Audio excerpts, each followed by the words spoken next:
ইসলামী ছাত্র শিবিরের জনশক্তিরা তাদের জায়গা থেকে অস্থিতিশীল এই পরিস্থিতিকে সবসময় তাদের নিজেদের অবজারভেশনে রাখবে।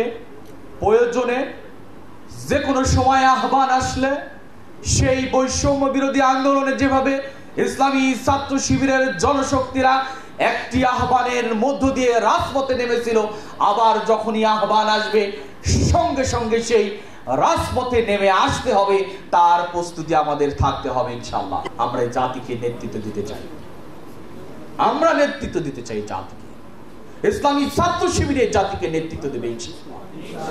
কাজে সেই নেতৃত্বের জন্য যোগ্য, দক্ষ এবং এই জাতিকে সঠিক নির্দেশনা দেওয়ার জন্য যত জায়গায় আমাদের অবস্থান দরকার, আমরা ঠিক ততটি জায়গায় ততটি সেক্টরে আমাদের অবস্থান নিশ্চিত করতে চাই।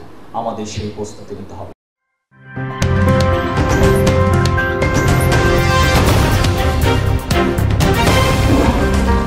Voice of Tiger.